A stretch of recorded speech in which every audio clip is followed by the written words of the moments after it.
Hola a todos, soy María Alejandra Arroliga Porras, estudiante de medicina de la Universidad Americana UAM y a continuación estaré hablando sobre celulitis.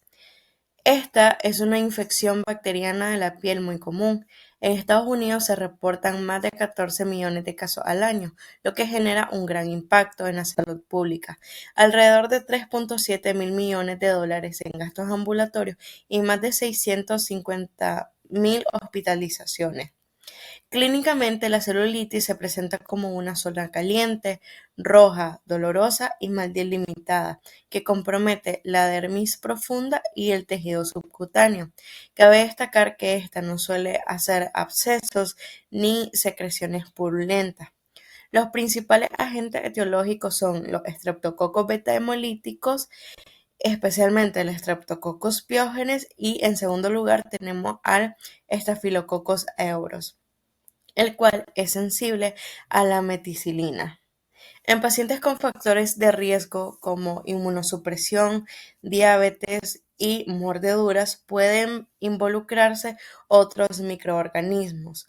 Cuando se diagnostica y se trata de manera adecuada la celulitis, suele resolverse sin complicaciones.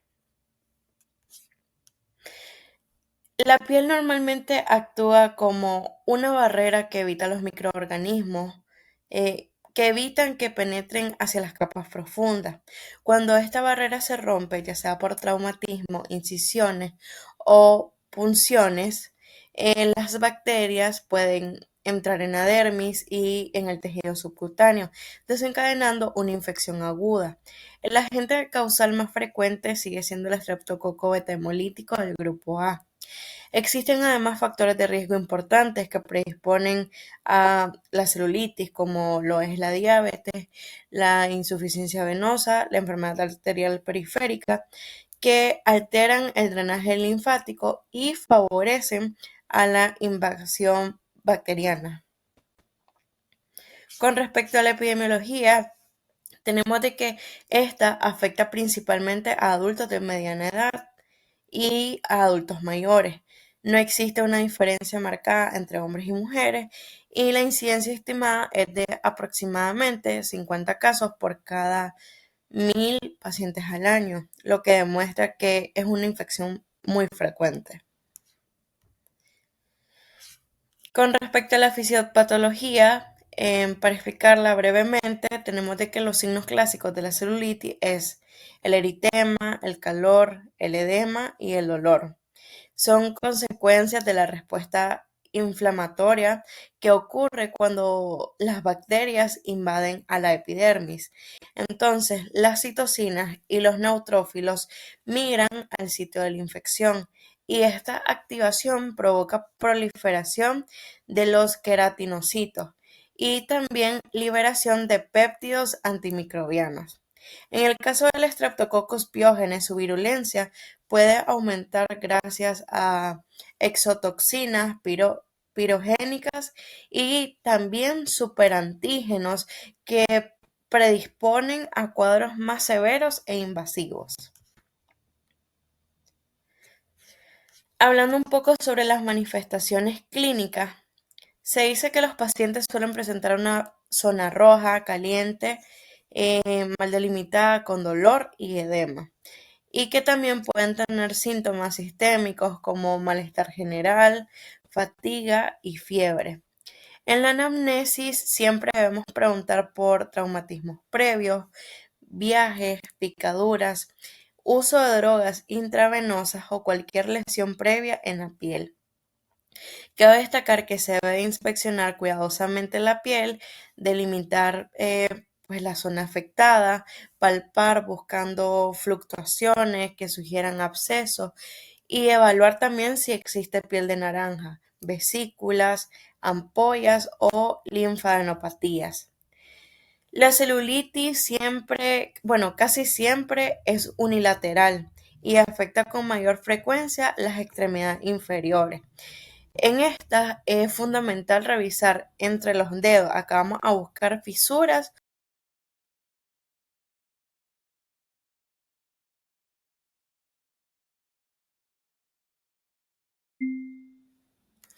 Bueno, con respecto al diagnóstico de la celulitis, es meramente clínico, basta con identificar 2 de los 4 signos cardinales, como lo son el calor, eritema, edema y dolor.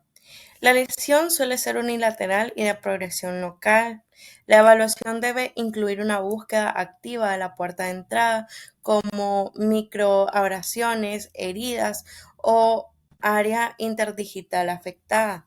Los estudios de imagen no se recomiendan de rutina, excepto en neutropénicos o cuando se sospecha de un absceso profundo. Los hemocultivos solo se justifican en inmunocomprometidos, en lesiones por exposición a mordeduras o en caso de signos sistémicos de la infección. Hablando sobre el tratamiento, el manejo depende según el grado de la severidad. En casos leves sin signos sistémicos, se indica antibiótico oral digerido a estreptococos como cefalexina por 5 días. En pacientes con alergia a los betalactámicos puede utilizarse lo que es la clindamicina. Si existen otros factores de riesgo para celulitis purulenta, se requiere ampliar lo que es la cobertura usando trimetroprima, sulfametaxol más cefalexina. O también se puede usar la clindamicina como alternativa. Los pacientes deben mostrar mejoría en 48 horas. Si esto no pasa, puede ser necesario prolongar el tratamiento. La hospitalización está solamente indicada si el paciente presenta signos sistémicos o si incluso falla el tratamiento ambulatorio, que esto puede pasar por la inmunosupresión o por la incapacidad para recibir medicamentos por la vía oral. En la hospitalización se debe de iniciar con vía intravenosa o con vancomicina.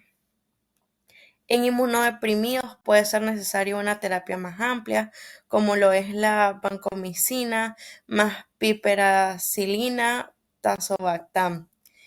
Cabe destacar de que se deben de obtener cultivos si hay toxicidad sistémica o si hay falta de respuesta al tratamiento o exposiciones especiales como las mordeduras o las lesiones acuáticas.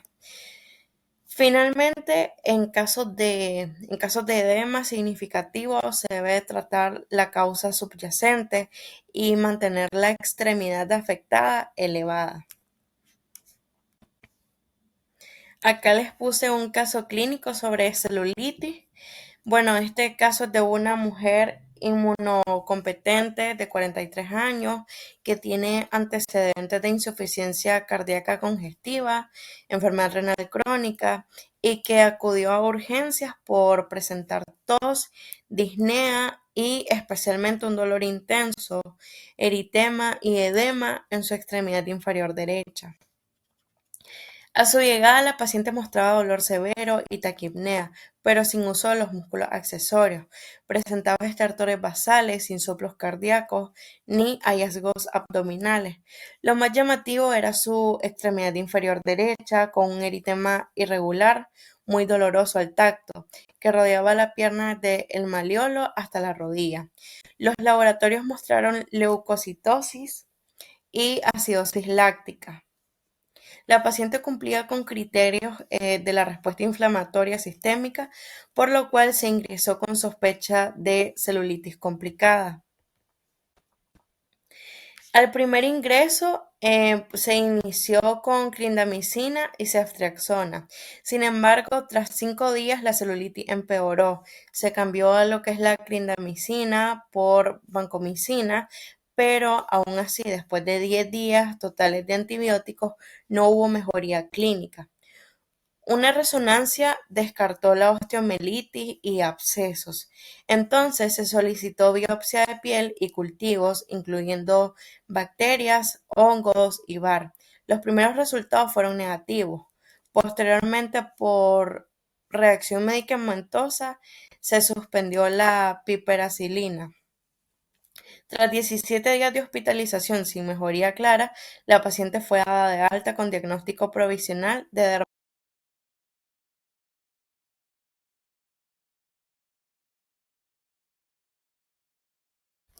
Un día después, la paciente regresó por empeoramiento de los síntomas intensos.